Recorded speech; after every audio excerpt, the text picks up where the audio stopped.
Hoy vamos a ir a Esdras, al libro de Esdras. Como usted recuerda, estamos hablando acerca de Nehemías. Es tiempo de construir, es tiempo de reedificar. Y en Esdras vamos a apoyarnos en la Biblia para llegar a ese tema también que tiene que ver con la restauración de la vida de cada uno de nosotros. Esdras capítulo 3, verso 1 y 2, dice así las escrituras. Cuando llegó el mes séptimo y estando los hijos de Israel ya establecidos en las ciudades, se juntó el pueblo como un solo hombre en Jerusalén.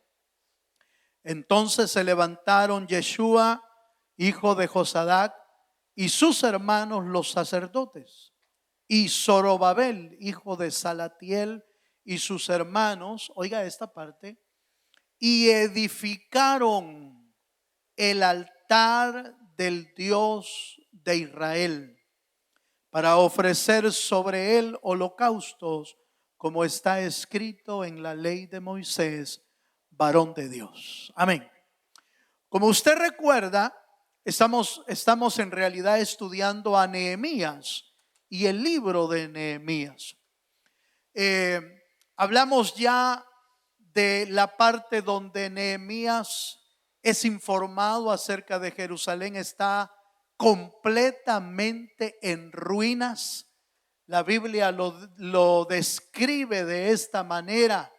Sus puertas han sido quemadas, todas de Jerusalén, todas las puertas han sido quemadas. Sus murallas han sido derribadas, sus casas han sido saqueadas y las personas de Jerusalén habían sido llevadas cautivas. Es en ese mismo tiempo que Dios levanta y despierta el espíritu, el corazón de Nehemías, de Esdras, de Zorobabel, de Yeshua y hombres y mujeres de Dios que fueron despertados para poder reconstruir, reedificar lo que había sido asolado por el enemigo. Esta misma historia se ha repetido de años en años en diferentes generaciones y en diferentes personas. Es por eso que encontramos hasta el día de hoy, encontramos familias destruidas, hogares divididos, hijos creciendo sin padres, matrimonios destruidos una y otra vez, hijos perdiéndose en el camino de la vida sin querer nada ni querer buscar nada del Señor. ¿Quién hizo toda esa ruina en realidad en las diferentes generaciones? La Biblia le llama diablo y no es un personaje mitológico, no es un personaje de leyenda. No es tampoco un personaje de cuento y mucho menos una carta de la feria o una carta de la lotería, mucho menos. La Biblia habla de Satanás, el diablo, como un personaje que vino para matar, robar y destruir. Y hasta el día de hoy sigue haciéndolo. Pero bendito y bienaventurado somos aquellos que tenemos a Dios en el corazón, porque Dios siempre despierta en todas las generaciones. Despierta a hombres como Nehemías, hombres como Zorobabel, hombres como Yeshua, diferentes personas que son despertadas por el Espíritu de Dios para poder reconstruir lo que el diablo ha arruinado. Y yo creo que hace 2000 años vino el mejor reconstructor de toda la historia y de todas las épocas y de todo lugar. Se llama Jesucristo, el Hijo de Dios. Él es el que levanta del polvo al pobre y al menesteroso lo alza del muladar. Jesucristo es el único que puede restituir, reedificar, reconstruir nuestras vidas. Pero depende de si usted y yo estamos dispuestos a que el Señor reconstruya nuestra vida. Algunos podrían decir, no, yo no lo necesito.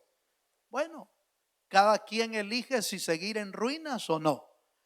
Lo que cada uno elija, el Señor lo respeta. El Señor no fuerza a nadie para venir a sus caminos. Jamás ha puesto una pistola a alguien para que lo acepte como su Señor y Jesucristo, sino que con palabras de amor, de misericordia y de bondad, y mostrando el acto más maravilloso que Cristo pudo hacer en la cruz del Calvario, Él dijo: consumado es, porque Él hace nuevas todas las cosas. Dele un fuerte aplauso al Señor. Pero sin lugar a duda que la destrucción no solamente tiene que ver con vidas, con familias, sino que a niveles personales también el enemigo logra destruir lo que le vamos a llamar hoy el altar. El lugar donde usted y yo nos encontramos con Dios. En el libro de Génesis, si usted me acompaña, vamos a encontrar diferentes personajes de la Biblia. Vamos a encontrar a un Noé, a un Abraham, a un Isaac, a un Jacob, que tuvieron altares para Dios. Génesis capítulo 8, versos 20 y 21.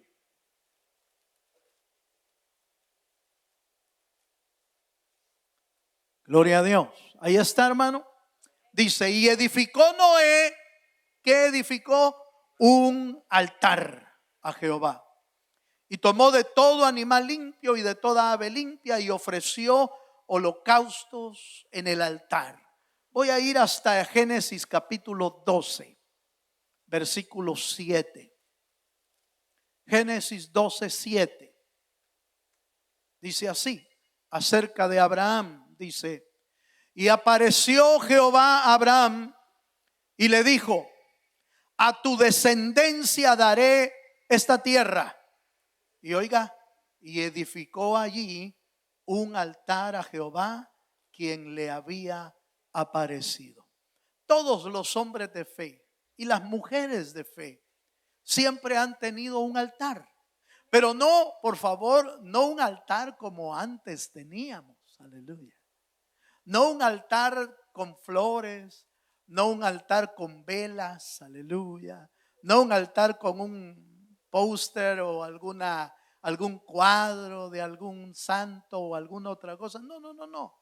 El verdadero altar no es una estructura física. No es un lugar, una foto.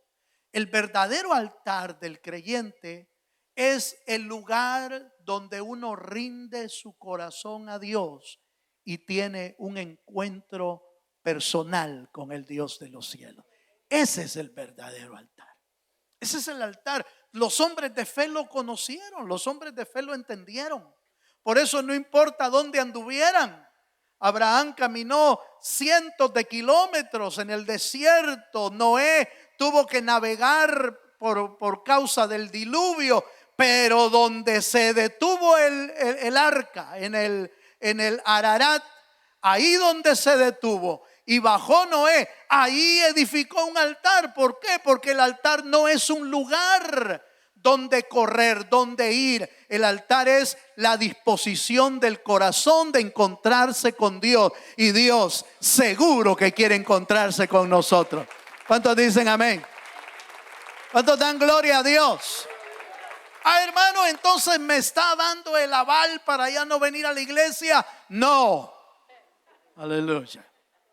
No le estoy dando ese aval porque la Biblia lo dice con claridad. No dejando de congregarnos como algunos tienen por costumbre. No es que en la iglesia esté el altar. En la iglesia nos congregamos como un solo cuerpo, como la Biblia lo dice. Y el pueblo de Dios se unió en un solo cuerpo. ¿Para qué? Para alabar a Dios, para exaltar al Señor, para oír sus palabras, para oír su consejo. Pero cada uno en lo personal necesita tener un altar. Y la Biblia nos dice en el texto que leímos de Esdras que el pueblo se unió como un solo hombre y reedificaron o restauraron el altar que estaba arruinado. Esto lo ha hecho el diablo cientos de veces. Por eso encontramos, si me acompaña al primer libro de Reyes 18, vamos a encontrar en la historia de Elías, en el tiempo de Elías, en el tiempo del rey Acab. Vamos a encontrar exactamente lo mismo. Había un altar que estaba arruinado. Lea conmigo. Primer libro de Reyes 18:30. Dice así: entonces dijo Elías, oiga esto. Entonces dijo Elías a todo el pueblo: acercaos a mí. Y todo el pueblo se le acercó. Y oiga esta parte. Esto es interesante. Dice: y él arregló el altar de Jehová que estaba, ¿cómo? Pero esto se dio en el Monte Carmelo. Es el lugar donde Elías se enfrentó a 850 profetas, 400 profetas de Baal y 450 profetas de Astaret. Y se enfrentó a ellos. Pero dice la escritura: y arregló el altar de Jehová que estaba arruinado. ¿De qué altar está hablando? ¿Está hablando del altar físico? ¿Está hablando de las piedras que había que poner, de la leña que estaba arruinado? No. Lo que en realidad estaba arruinado era el altar personal de todo Israel. Israel había abandonado los caminos del Señor. Israel se había apartado a la idolatría, se había apartado hacia el pecado, se había apartado hacia la maldad. Lo que estaba arruinado no eran piedras, lo que estaba arruinado era que el pueblo se había alejado de Dios. Así cuando usted y yo nos alejamos de Dios, así cuando usted y yo no queremos orar, aleluya. Así como cuando usted y yo decimos: hoy no voy a la iglesia. Así como cuando usted y yo decimos: no, ya no quiero ir, ya no quiero seguir adelante en el camino del Señor. ¿Sabe qué es lo que pasó? El diablo le arruinó el altar. El diablo le está arruinando el altar. ¿Cómo? Ya lo vamos a ver un poquito adelante, pero quiero que quede bien claro en su corazón que el altar al que me estoy refiriendo no es un altar físico. Es el lugar donde usted ha escogido encontrarse con el Señor. ¿Cuántos dicen amén? Ese es el verdadero altar. Entonces déjeme mostrarle esta mañana, con la ayuda del Señor, en primer lugar, déjeme mostrarle que el altar es el lugar de encuentro con Dios. Pero el altar puede ser arruinado por diferentes causas. Entonces déjeme darle por lo menos 3 causas que arruinan nuestro altar para con Dios. Número 1, acompáñenme por favor, primer libro de Reyes capítulo 16, versículos 29 en adelante. ¿Qué arruina nuestro altar? ¿Qué cosas impiden que nuestro altar esté ardiendo para el Señor? Déjeme darle 3 causas. Número 1, la primera causa: el pecado no confesado, el pecado oculto. Lo que usted y yo no queremos sacar de nuestro corazón, eso arruina nuestro altar. Sí, quizás Dios pueda perdonarnos más adelante, sí, pero mientras no lo confiese, mientras no lo saque delante de Dios, mientras usted lo oculte, usted tiene un altar arruinado. Ah, no, pero viera que Dios me oye. Eso es lo que su conciencia le dice. Eso es lo que su conciencia le dice. Eso es lo que su alma le dice para aplacar nuestra alma. Pero en realidad no. Dios no visita un altar que está arruinado. Míreme para acá y haga. Primer libro de Reyes, capítulo 16, verso 29. Este es el mismo tiempo de Elías. Y dice así: comenzó a reinar Acab, hijo de Omri, sobre Israel en el año 38 de Asa, rey de Judá. Y reinó Acab, hijo de Omri, sobre Israel en Samaria 22 años. Y Acab, hijo de Omri, hizo, oiga esto, hizo lo malo ante los ojos de Jehová, más que todos los que reinaron antes de él. Amén. Entonces note por favor cómo el Señor da con claridad detalles de la manera de vivir de Acab. Acab era el rey de Israel. Y este rey se desbordó en hacer lo malo. Y además tenía una añadidura media complicada, porque la esposa de Acab se llamaba Jezabel. Y Jezabel, hermano, en la Biblia, no solo como personaje, sino en la Biblia, aparece como un espíritu terrible moviéndose en ese lugar. Jezabel había metido la idolatría, la prostitución, había metido un montón de cosas en el pueblo de Israel. Se había desviado, por supuesto. Si el líder está desviado, ¿cómo no va a estar el pueblo desviado? Aunque el Señor siempre guarda remanentes fieles. Siempre guarda remanentes fieles. Aún en medio de toda esa maldad del tiempo de Acab, Elías se había guardado para Dios. Y aun cuando Elías estuvo a punto de caer, porque usted recuerda que estuvo a punto de caer Elías también cuando Jezabel lo amenazó. Es que la Jezabel tenía un poder terrible, hermano. Lo amenazó y le dijo: mañana mismo te voy a hacer como tú hiciste como uno de mis profetas.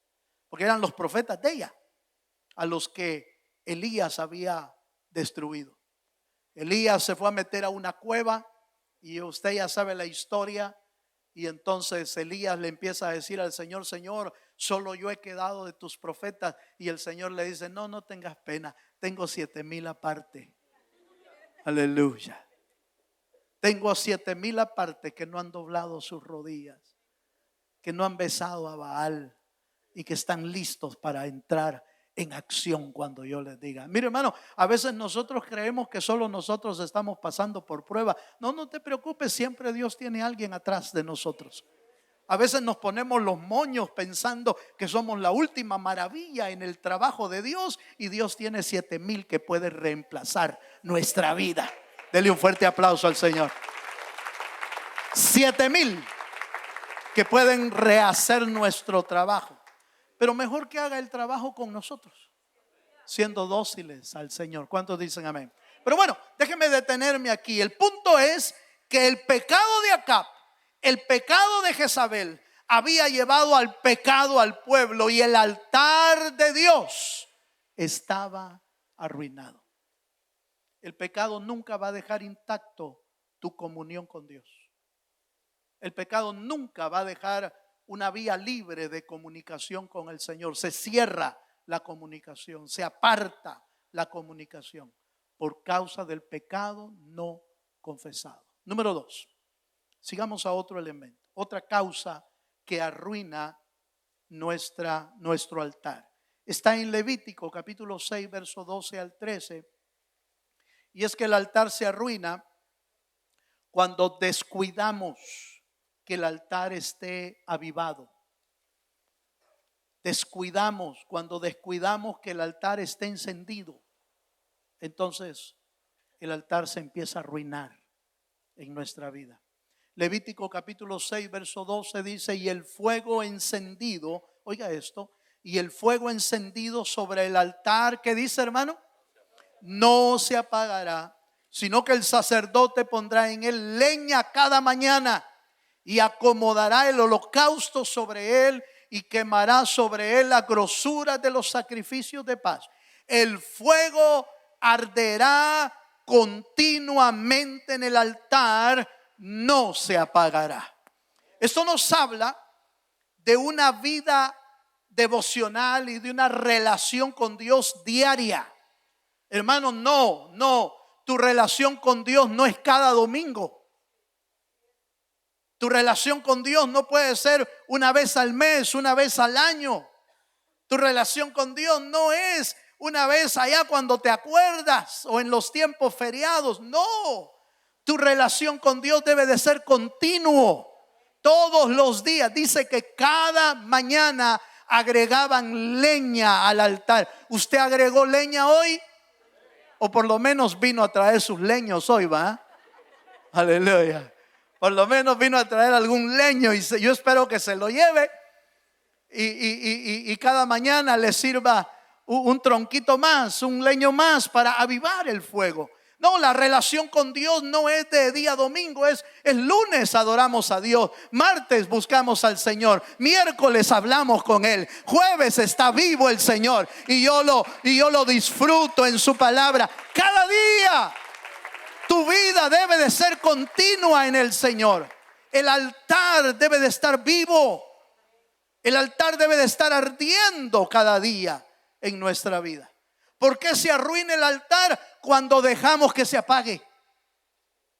Cuando dejamos que se apague por el desánimo, por el desaliento. Cuando nos alcanza, hermano, ese sentir de no avanzar más. Ese sentir de estancamiento, ese sentir de ya lo sé todo, ya lo puedo todo, ya lo entiendo todo. Cuando tenemos ese sentimiento nos estanca y el altar se debilita. El altar de Dios se empieza a apagar en nuestra vida. ¿Cuántos me están entendiendo, hermano? Una figura preciosa de eso es exactamente lo que le pasó a Elí como sacerdote. Usted recuerda que el tiempo de Elí había perdido el rumbo, había perdido el propósito de Dios, había perdido la capacidad, la autoridad inclusive, porque sus hijos se habían desviado totalmente hacia lo malo y no podía detenerlos, no podía hacer nada. Y la Biblia nos dice que en ese tiempo fue llevado Samuel al templo y dice la Biblia estas palabras: y antes que la lámpara de Jehová se apagase en el templo. Esa expresión no se está refiriendo a que iban a apagar la lámpara, porque esa lámpara no se apagaba nunca. ¿De qué lámpara estaba hablando? De la lámpara del altar de él. Se estaba apagando en su interior, y no solo en lo espiritual, vendría posteriormente su muerte física. Y no solo la de él, sino la de sus hijos también. Por causa del pecado, por causa de que no entendieron que se estaba apagando sus vidas. Hermano, cuando tú sientas que te estás desanimando, cuando tú sientes que se está apagando tu lámpara, en lugar de irte más hacia atrás, busca ayuda, busca a Dios, busca al Señor con todo tu corazón, busca que alguien ore por tu vida, hermano, porque aún esa lámpara o ese altar se enciende cuando otros pueden orar por ti también. Por eso, esa es la razón por la que Pablo le dice a Timoteo: Timoteo, aviva el fuego de Dios que está en ti y que te fue dado como, hermano, mediante la imposición. La imposición de manos tiene poder, hermano. La oración del justo puede mucho, dice la Biblia. Entonces, ¿cómo avivamos el fuego? Bueno, ya lo vamos a ver más adelante, pero si usted está decayendo, hermano, no deje que se apague la lámpara. Busque al Señor con todo su corazón. Y número 3, primer libro de Reyes 18:21. Tercera causa por la que el altar se arruina. No son las únicas, hay muchas más. Pero por causa de tiempo y del estudio, solo vamos a ver 3. El pecado, número 1. 2, el desestimar que el altar esté encendido. Número 2, el desánimo. Y número 3, vamos a hablar de la dualidad de alma, es decir, el doble ánimo. Primer libro de Reyes 18, verso 21 dice: y acercándose a Elías a todo el pueblo dijo: ¿hasta cuándo claudicaréis vosotros entre dos pensamientos? Si Jehová es Dios, seguidle, y si Baal, id en pos de él. Y el pueblo, ¿qué dice, hermano? No respondió palabra. Así se queda uno cuando no sabe qué decidir, ¿va? Se queda, deme tiempo, déjeme pensarlo. Sí, me dan ganas de ir a la iglesia, pero mire, otro día. Cuando hacemos el llamado a que las personas puedan recibir al Señor Jesucristo en el corazón, de repente salen los dos pensamientos, ¿va? Y dice, en otra ocasión. ¿Y qué va a esperar uno, man? ¿Qué ocasión va a esperar? Si en realidad está jugando uno la vida eterna en esa decisión. Pero el doble ánimo es la causa de que el altar esté arruinado también. Si usted conoce a alguna persona de doble ánimo, ¿va a tener problemas en el altar? ¿Por qué va a tener problemas? Sí, porque ratos quiere buscar a Dios, pero mañana ya cambió de opinión. La otra semana quiere servir a Dios, pero mire, y me puede dar unos 2 meses de vacaciones. En enero decidió leer la Biblia, pero solo le duró 15 días el ánimo. Doble ánimo. Cuando somos gente de doble ánimo, vamos a tener problemas en el altar. Toda la vida vamos a tener problemas. ¿Por qué? Porque siempre estamos cambiando de opinión. Siempre estamos tomando decisiones diferentes. Hoy tomamos una, mañana es otra. Hoy tomamos una, mañana es otra. ¿Por qué? Cuando Dios nos creó, no nos creó con dos almas, nos creó con una sola alma. No dividida, sino una sola. Una sola que quiere hacer la voluntad de Dios cuando se sujeta a la voluntad del Señor, por supuesto. Entonces, el doble ánimo, que es muy común en muchas personas, que por eso no siempre están batallando con que me quiero cambiar de trabajo, pero fíjese que ya lo pensé bien. Quiero hacer esto en mi vida, pero ya lo pensé, quizás mejor no. Quiero estudiar en la universidad, pero la verdad es que mejor no. Siempre están cambiando de opinión.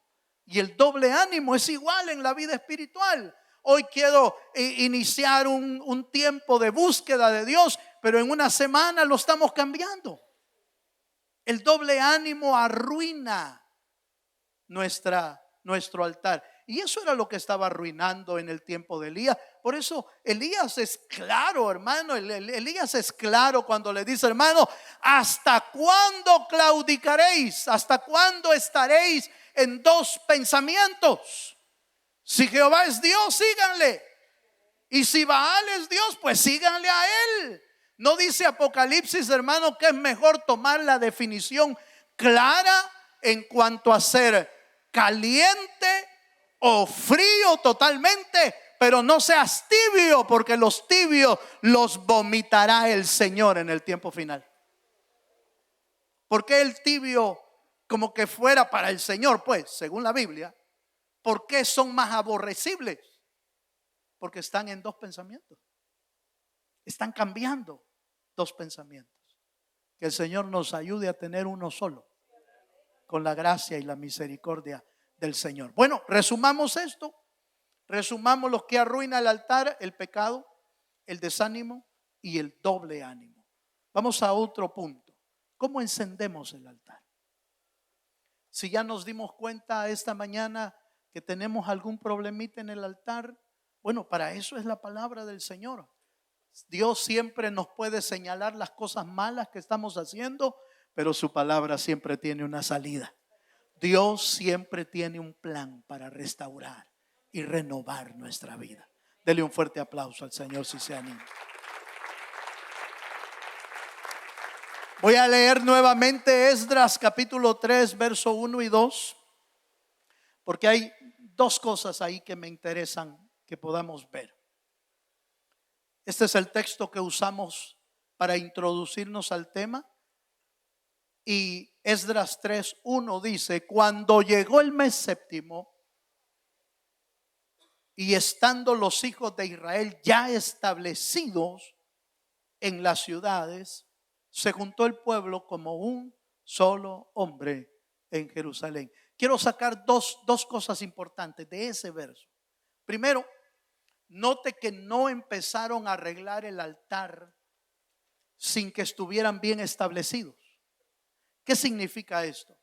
Que para poder restaurar el altar de nuestra vida o poder restaurar nuestra vida, necesitamos pararnos firmes en la roca inconmovible de los siglos. Lo único que permite que usted y yo estemos bien establecidos no es ni siquiera nuestra decisión, sino habernos parado en la roca inconmovible de los siglos que se llama Jesucristo.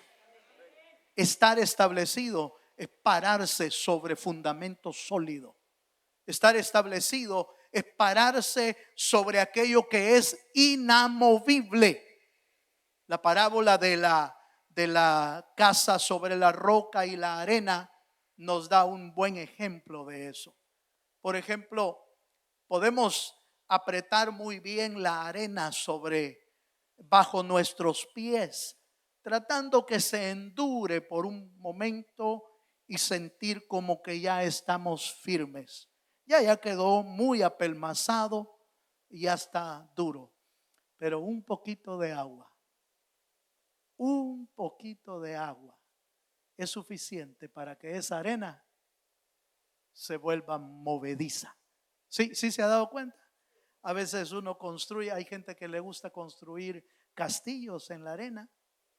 Hay gente que hace algunas figuras en la arena y qué bonitas se ven, ¿verdad? Se ven preciosas. Hay gente que hace de la arena cosas, pero de veras bellas, hermanos, sí, pero solo le dura un día porque en la noche llega la marea alta y por hermosa que sea la edificación que haya hecho en la arena, el agua remueve toda la arena y se destruye. ¿Dónde estás parado tú, hermano? ¿Dónde está parada tu vida? ¿Está parada sobre el fundamento que es Cristo? ¿O tú has tratado de construir en la arena? ¿Has hecho tu propio evangelio tú? Aleluya. Toque al hermano que tiene a la par y dígale: te están hablando, hermano.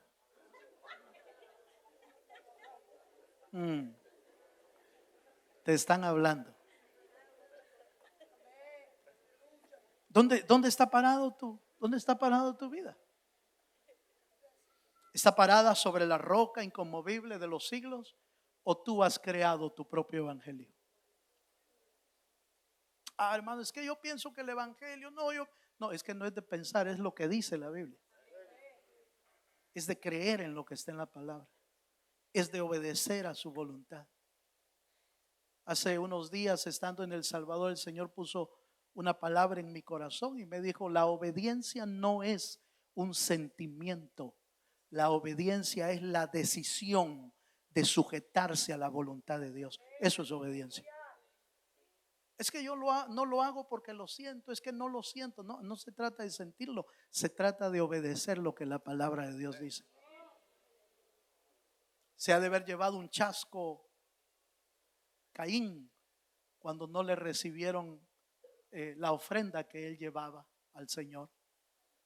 Abel y Caín llevaban ofrenda, uno de una forma y otro de otra forma. Abel llevaba, según los requisitos de Dios, una ofrenda que tuviera sangre, porque la sangre es la que perdona todo, la que cubre todos los pecados. Pero Caín llevó una gran papaya. Déjeme pensar, no lo dice la Biblia, no lo vaya a buscar. El pastor dijo que hay papayas en el antiguo. No estoy. Solo estoy diciendo que llevó lo mejor de la tierra, dice la Biblia. Lo mejor de la tierra, del producto de la tierra. ¿Qué llevó? No lo sé. Ha de haber sido una ofrenda hermosa en una mesa. Yo no lo sé, hermano. Pero haber sido una ofrenda, lo mejor había llevado. Pero cuando Dios lo vio, dijo, está fuera de la palabra. No es esto lo que yo pedí. Porque sin derramamiento de sangre no hay perdón de pecados. Y no lo vio con buenos ojos el Señor.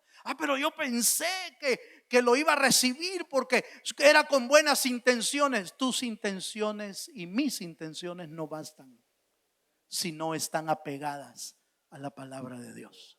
Dele un fuerte aplauso al Señor. Sí, Señor. Número 1, de ese verso, entonces hay que estar bien establecidos para poder reconstruir el altar. Y número 2, ahí mismo, en el verso 1 que leímos, dice que todo el pueblo se juntó como un solo hombre. Oiga, esto es bien interesante. Cuando Dios va a restaurar tu vida y va a restaurar tu casa, Dios hace que tu casa se ponga en unidad. Dios hace que tu casa se vuelva una sola familia. Es más fácil reconstruir cuando hay unidad en la casa que cuando está dividido, porque está escrito, un reino dividido no prevalecerá. Pero un reino unido, una familia unida, esa familia va a poder reconstruir con facilidad, con dificultades, con estorbos, con aflicciones, con pruebas, pero va a ser más fácil el poder reconstruir cuando nos unimos como un solo hombre. Amén, amados. Bueno, vayamos un poquito más. Lucas 11:1. ¿Cómo se reconstruye un altar? Ese es el punto que vamos a ver. ¿Cómo se reconstruye el altar? Número 1, el Señor Jesús enseña la importancia del devocional, la importancia de la oración. Un altar es para orar, para tener un devocional, para tener una comunicación con Dios. Para eso es el altar. Lucas 11:1 dice, aconteció que estaba Jesús orando en un lugar. No dice el lugar, pero dice en un lugar. Y cuando terminó, uno de sus discípulos le dijo, Señor, oiga esta pregunta, Señor, enséñanos a orar, como también Juan enseñó a sus discípulos. Yo me sospecho, no dice el lugar, pero el Señor tenía diferentes lugares para orar y uno de ellos era el huerto del Getsemaní. Ese era un lugar preferido del Señor, por eso dice la Biblia, y volvió al huerto del Getsemaní a orar como solía hacerlo, dice la Biblia. Como que acudía ahí. Pero él oraba en el barco, en la lancha, en el mar, oraba en el desierto, oraba en algún monte, en diferentes lugares. Porque el altar, dijimos, no es un lugar específico. El altar es un corazón rendido que se encuentra con Dios. Ese es el altar. Amén.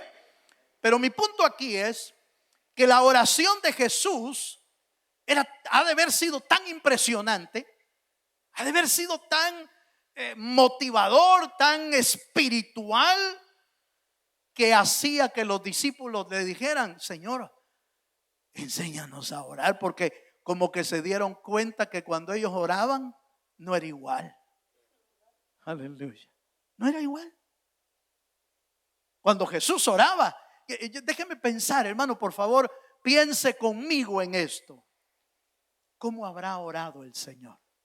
¿Oraba intensamente? ¿Habrá orado con bastante tiempo? ¿Cuánto tiempo oraba el Señor? Bueno, la Biblia dice que a veces oraba toda la noche. ¿Con qué intensidad?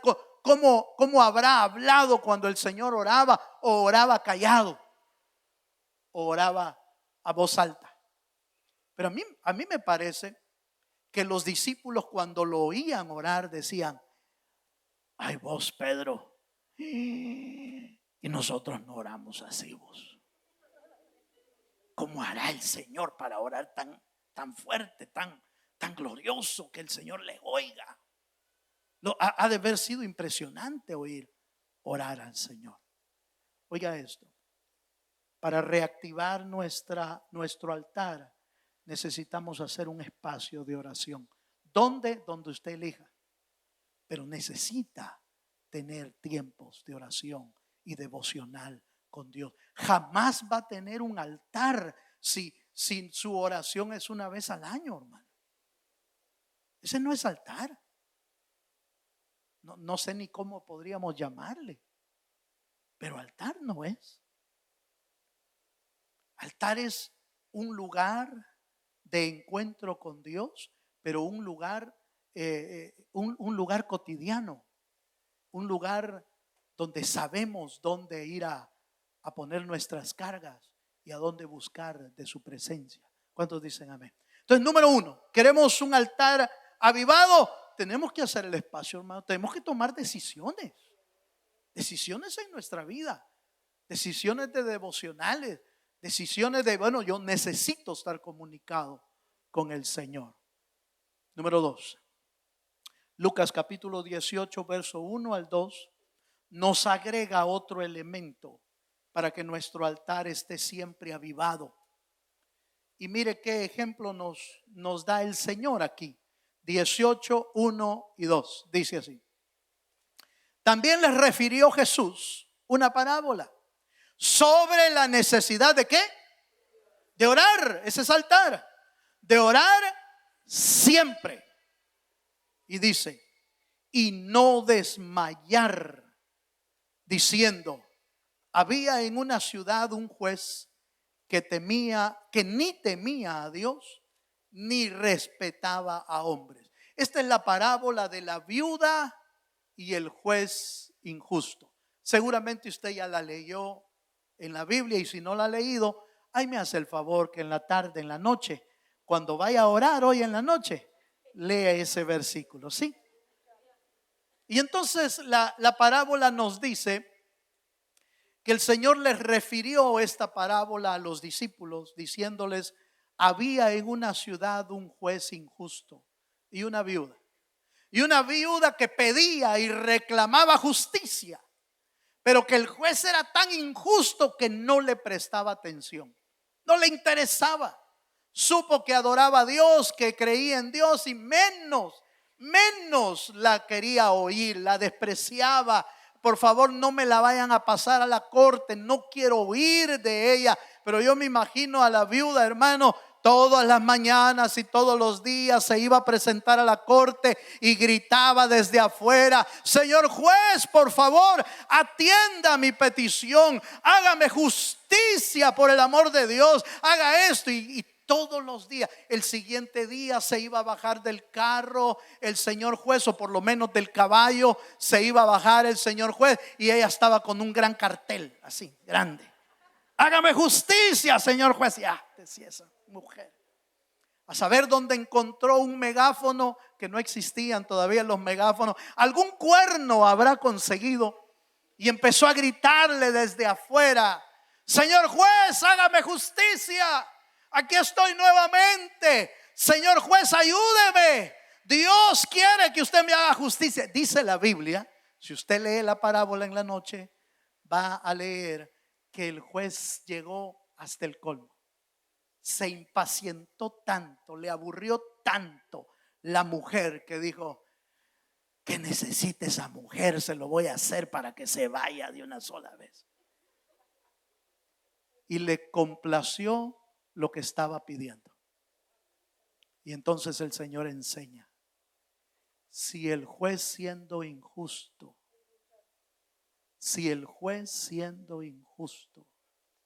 cumplió lo que pedía esa mujer por la perseverancia, cuánto más vuestro Padre Celestial no oirá tu clamor. Pero esto nos enseña el segundo aspecto de cómo avivarlo, y es la perseverancia en el altar. No, esto no se trata de comenzar hoy y terminar mañana. Esto se trata de comenzar hoy y seguir y seguir y seguir y seguir y seguir y seguir y seguir, y no desmayar, sino que seguir avanzando, seguir orando, seguir pidiendo, seguir clamando. Señor, hermano, ¿y no será que lo voy a aburrir al Señor? No, hermano, no se preocupe. El Señor tiene tanta paciencia. Si el juez injusto aguantó todo eso, ¿qué no podrá aguantar nuestro Señor? A veces los hermanos me dicen, en algunas ocasiones, en otros países, algunos de los hermanos, fíjese que quería hablar con usted, pero yo sé que siempre pasa ocupado, así que no, por eso mejor no le dije nada. ¿Y quién le dijo que no tengo tiempo? ¿Quién le dijo eso? Si el tiempo hay que hacerlo, de una o de otra manera hay que hacerlo. Sean 5 minutos, sean 10 minutos, sean 15 minutos, sea una hora, hay que hacer el tiempo.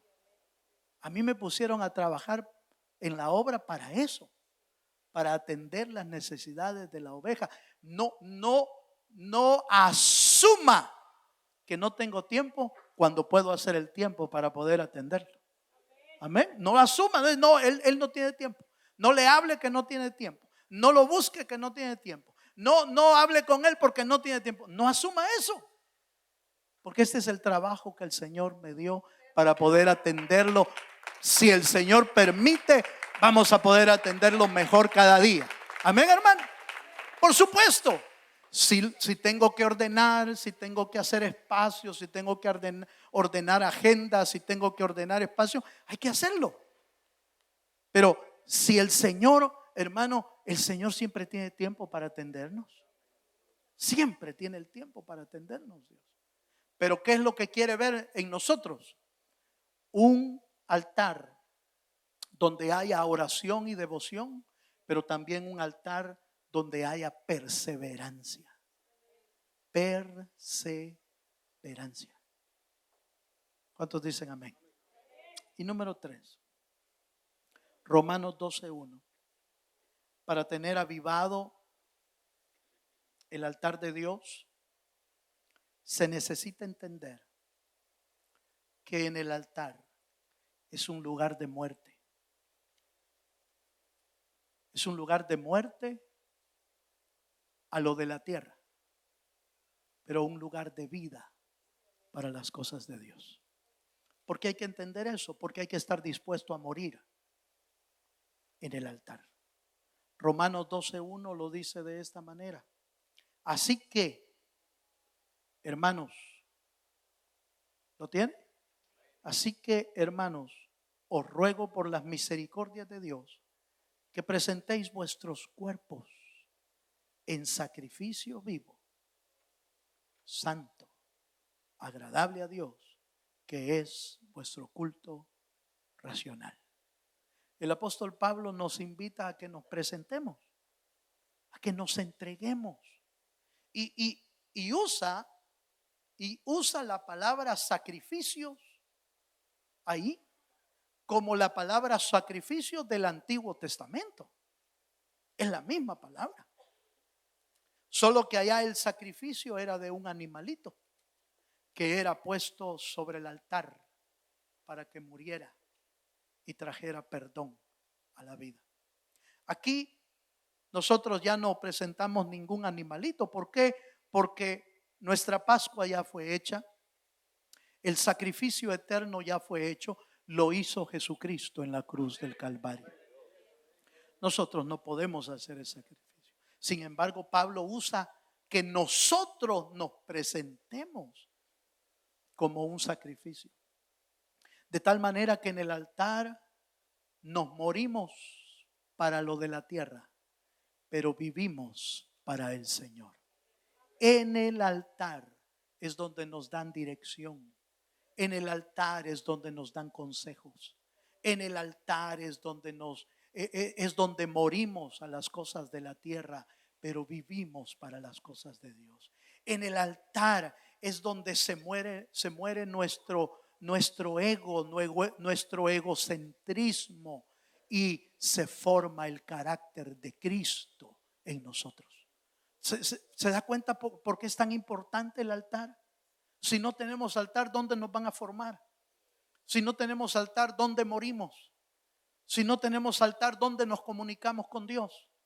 Si no tenemos altar, hermanos, ¿dónde vamos a encontrar rumbo y dirección para nuestra vida?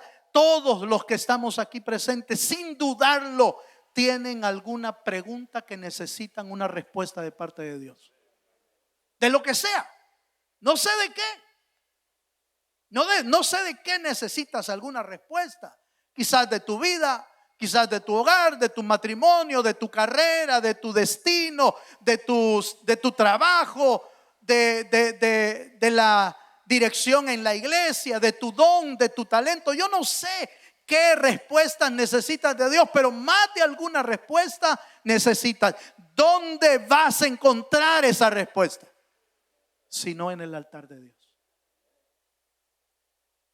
Consulte usted los hombres y mujeres de Dios de todo el Antiguo Testamento y del Nuevo Testamento, donde les respondieron las dudas que tenían en el altar, en los altares.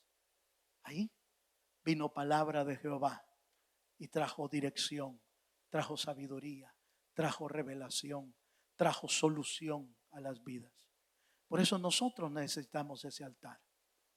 Necesitamos que el altar esté no arruinado, sino esté avivado, donde Dios pueda comunicarse con nosotros. Amén, amados. ¿Le puedo pedir que se ponga de pie? Yo ya terminé. Ya terminé el tema. Pero el tema quedaría inconcluso, quedaría a medias, si este tema y esta palabra le queda aquí, nada más. Si le queda en la mente, logramos conocimiento.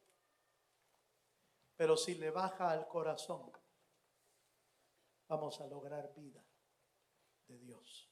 Yo no quiero estarle predicando solo conocimiento, sino palabra que se vuelva vida en su corazón. Cierra tus ojos un momento.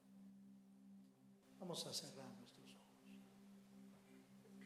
Yo voy a invitar a aquellos que le quieran decir al Señor, si usted descubrió que su altar no está avivado o que quiere avivar más su altar, yo te voy a invitar a que te vengas adelante conmigo, a que tú se lo digas en tu propio altar, en el altar que tú levantes en este lugar. Levanta un altar con tu corazón. Levanta un altar con tus manos, con tu cuerpo.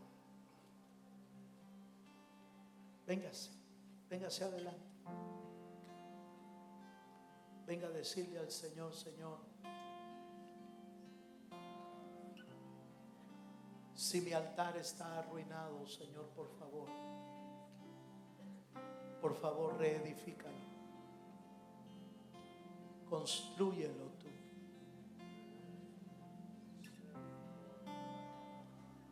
Y si tu corazón y tu altar necesitan que sean avivados, díselo a Él con toda libertad. Señor, aviva el fuego del don de Dios que tú pusiste en mi vida. Avívalo. No vivamos con altares apagados. No vivamos con altares arruinados.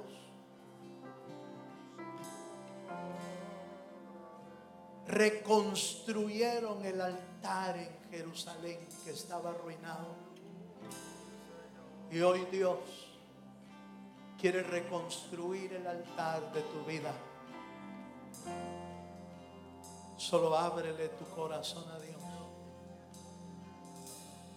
Ábrele tu corazón a Dios. Aleluya, Dios. Habla con Dios esta mañana.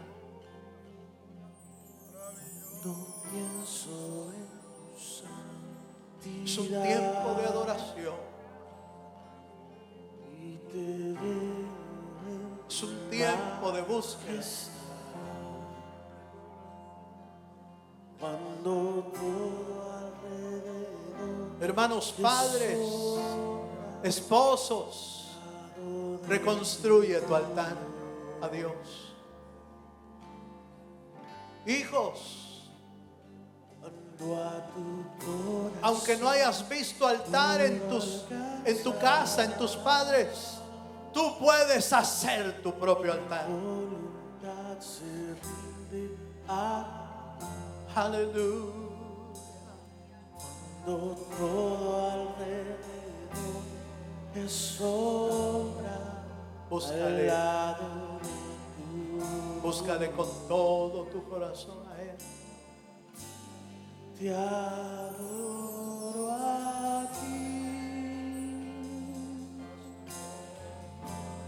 Te adoro a ti. Puedes adorarle. Puedes levantar un altar ahí donde estás. La razón. Si estás en la silla, yo levanta un altar ahí mismo. es para adorar. Porque el altar no es un lugar físico, es un corazón rendido a Dios.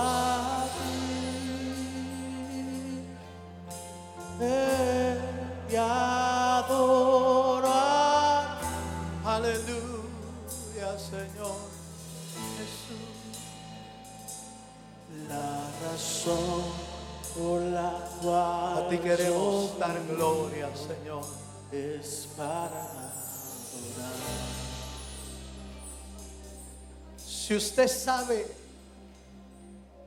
sabe que su altar se arruinó por algo, por pecado, por desánimo, por doble ánimo, póngalo delante de Dios. Dígale: Señor, perdóname.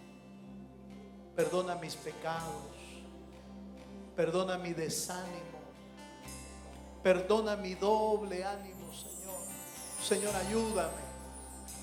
Ayúdame a sacar de mi vida lo que no sirve y lo que está arruinando mi altar contigo, Señor. Aleluya. Aleluya, Dios. Eso es. Eso es. Cuando pienso en tu santidad y te veo en tu majestad, Así es, Señor.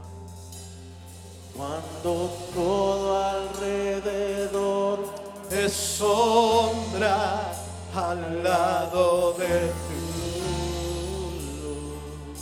Oh, sí. cuando a tu corazón Logro alcanzar y mi voluntad se rinde a cuando todo alrededor es sombra al lado de tu.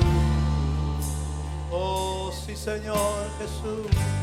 te adoro a ti.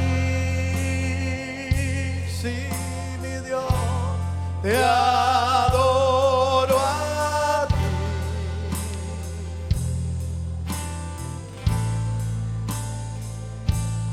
La razón por la cual yo vivo es para adorar. Te adoro a ti. Te adoro a ti. Te adoro a ti. La razón por la cual yo vivo, y la razón por la cual yo vivo, la razón por la cual yo vivo es para adorar. Te